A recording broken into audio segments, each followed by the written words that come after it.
A southern Colorado couple is out thousands of dollars. They tell 13 Investigates their attorney, the son of the most powerful elected leader in Pueblo, stole their money. The criminal investigation into the theft allegations is now in the hands of the district attorney.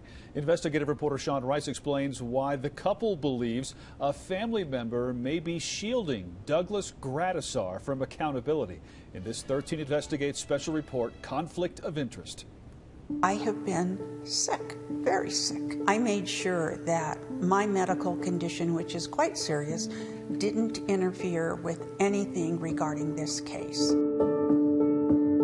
Tony and Linda Nicholson have been through a lot since 2016. I can tell you the emotional impact it's had. If you're dealing with a disease like cancer, and the unknowns are evident, the stress that puts on a person itself is mind-boggling. When the couple learned there were potential issues with how their investment money in a marijuana business was being spent, they hired an attorney who specialized in marijuana law. And hiring that attorney came with a hefty price tag. We're talking in the hundreds of thousands of dollars, okay?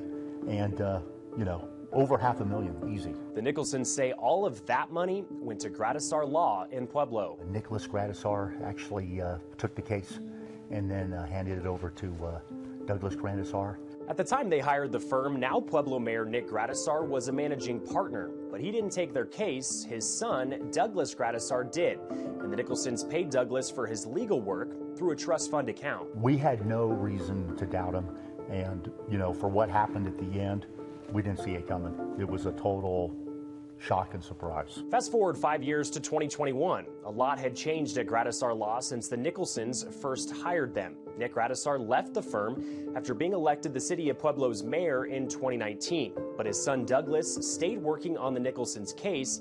That's until the state suspended his license to practice law on July 1st, 2021. He should have notified us immediately. The Colorado Office of Attorney Regulation Council discovered Douglas wasn't completing his continuing legal education classes that all attorneys are required to do. But Douglas later admitted in court records he didn't tell the Nicholsons about his suspended law license until Christmas Eve 2021, nearly 6 months after he was suspended. What he did was not only immoral, it was unethical. 10 days later, a judge dismissed their lawsuit because they didn't have an attorney, and that judge ordered there be no more delays in the case. A month later, Douglas told the courts he could not try the Nicholsons' case because of a heart condition, and his doctors recommended he, quote, not engage in stressful litigation. He said he sincerely believed he would be able to complete the classes so he could try the Nicholsons' case. Emails showed Douglas promised to pay them back in payments last February, but for the next 6 months, those payments never came, and Douglas stopped responding. How much do you guys estimate in that time frame Doug took from you guys? There's $18,000 and change unaccounted for. The thing is, he didn't do anything with that $18,000 but put it in his pocket. He didn't do anything on our case. That's the issue. Tony Nicholson was fed up with the lack of response. He drove all the way from Northwest Trinidad to Pueblo to file a police report. My real concern is, why isn't Douglas Gradisar being held accountable? And that kind of goes back to what I look on as a great conflict of interest. The city of Pueblo operates under a strong mayor style of government, affording Mayor Nick Gradisar powers as the executive officer of the city, meaning he's in charge of all departments, including the police department, and Police Chief Chris Noller himself, who has the power to call in an outside agency to investigate crimes that could involve a conflict of interest. So why hasn't it been turned over to maybe CBI or some other agency somewhere that's outside that can take a look at it? So I do have an issue with that. And, it just kind of smells like a little bit of government politics and corruption there. The Nicholsons point to the Pueblo Police Department's handling of a domestic violence investigation involving the mayor's son last year. After officers arrested Douglas, the district attorney dropped the case for insufficient evidence. Police Chief Chris Noller later admitted that more evidence needed to be collected, calling the investigation, quote, not an example of our best work. Officers reinvestigated and arrested Douglas again on criminal mischief charges that he's still awaiting trial for. We would be in jail until our trial, but he's got backers. He's got his father who's going to back him. As for the Nicholson's case, Pueblo Police Chief Chris Noller tells 13 Investigates his officers have turned over the case to the District Attorney's Office for review.